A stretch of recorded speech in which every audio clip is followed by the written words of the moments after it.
Yo, what is good, YouTube? Welcome back to another JC2K video. In today's video, we are going to be talking about why I think Season 8 needs to be a banger here in NBA 2K25, my team, and why I think it might actually be. So, before we hop into the video, if you haven't already, make sure you hit that subscribe button. Help me push towards the 50,000 subscriber mark on the channel. I upload every single day, multiple videos a day. Would really appreciate it if y'all do subscribe. And honestly, I'm here today to kind of just try to talk about what I think can be done to make this a positive season.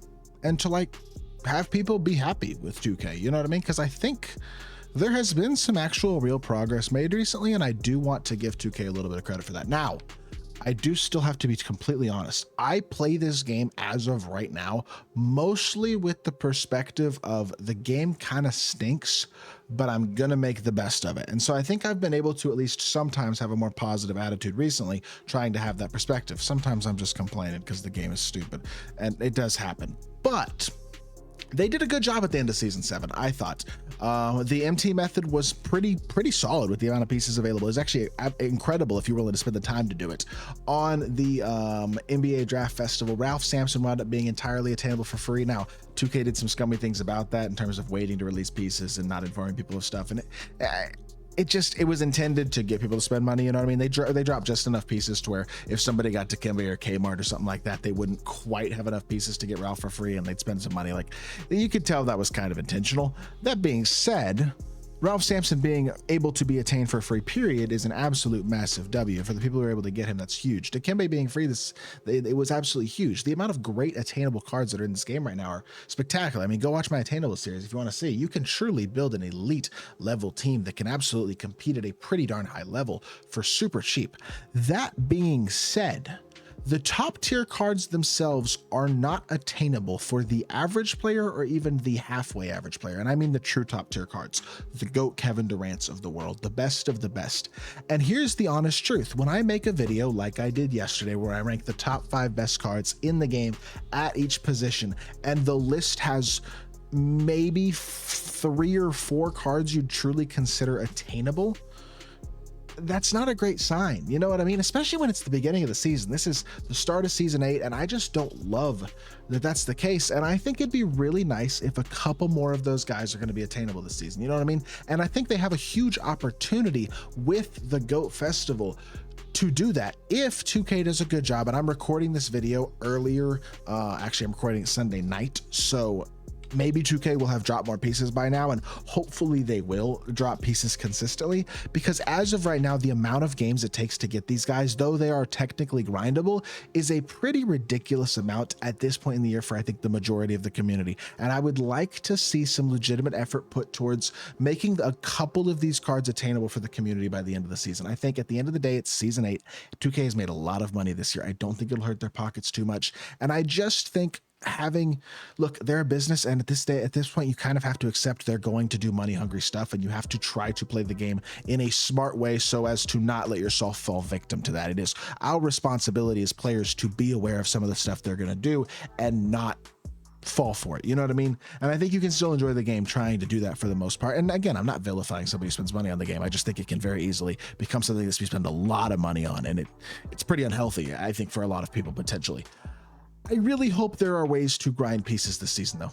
I really do, because a guy like AK, Michael Beasley, Brandon Roy, as of right now, don't feel very attainable to me, realistically, because there's been 2 grindable pieces, you know what I mean? From the Triple Threat Park win streak and the 1 challenge group that they have dropped. So I think there is a little bit of concern that maybe there's not going to be very many pieces available. And if that's the case, it's a little concerning, you know what I mean? And while I guess you can buy, people have been talking about buying base packs to get these cards. It costs multiple millions of MT of buying base packs and intentionally selling things back to get like a Michael Beasley or an Andre Kirilenko. Now you can get them for a few million MT if you are intentional about selling stuff back, but it's still pretty expensive. And I don't know. I think by the end of the season, there hopefully will be at least 1 or 2 of them that are attainable for free. I also hope 2K really kicks it into high gear with the budget cards. The one thing I did not like about this first drop of season 8 is, I mean, while level 40 was great and Dr. J and Brook Lopez is a legitimately very solid card, the rest of the rewards weren't exciting. And that's something that's been pretty true for the most of the year. There's always maybe 1 or 2 guys from the season 8 or from any season pass that are actually good and everybody else kind of stinks, which is a little disappointing.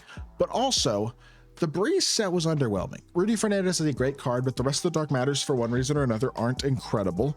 Bradley Beal, Joakim Noah, Zach Randolph, and Russell Westbrook are just not exciting at this point in the year, especially with how it pertains to their size, their position. And Invincibles are getting more affordable. More and more of them are becoming cheaper. But when you drop Invincibles, like Joe Johnson's good, but he's not that ridiculous. Cade Cunningham and James Harden, neither of them actually got the real animation treatment that I personally believe that they should have.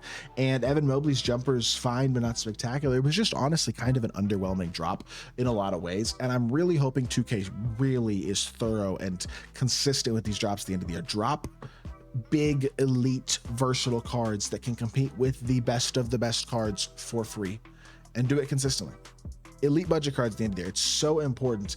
And there are a lot of things that I would like to see 2K do better next year, and I'm going to make videos about that. I mean, just quick list. Win streak rewards need to, well, not win streak rewards, win total rewards for game modes need to be way better.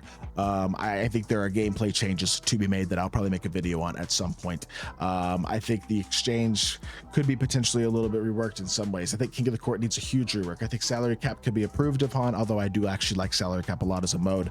I think they need to bring clutch time back. I think Triple Threat Park, having the matchmaking system it has, isn't ideal. Like that's 20 seconds of rambling, but there are a lot of other things I could talk about that I think could be improved. Pack odds, I mean, are probably the biggest thing of them all, or one of the biggest things of them all, but at least they made the Hoff box way better. I'll give them that. They did. It's way better than it was. It really is. It's not unbelievably insanely great value. I still feel like for $100 getting a few unsellable cards for a game that's going to be over in a month, like the fact that people justify spending hundreds and hundreds of dollars on this a game a week is kind of insane. But for a lot of people, it's just like any other hobby. They're going playing golf and spending hundreds of dollars a week on tee times and stuff. So if people are spending money, they're spending money, you know what I mean? And there's nothing wrong with that. I just think it can become a real money sink for a lot of people, and a consistent one where if you're targeting top tier cards, it's weeks of spending thousands of dollars for some of these like top tier whales, you know what I mean? It's kind of insane. And I don't know if it's financially healthy for a lot of people. For some people, they got it and they can afford it, and congratulations to them. But I just really hope that there's a little more accessibility through season 8. I'd love to see more locker codes.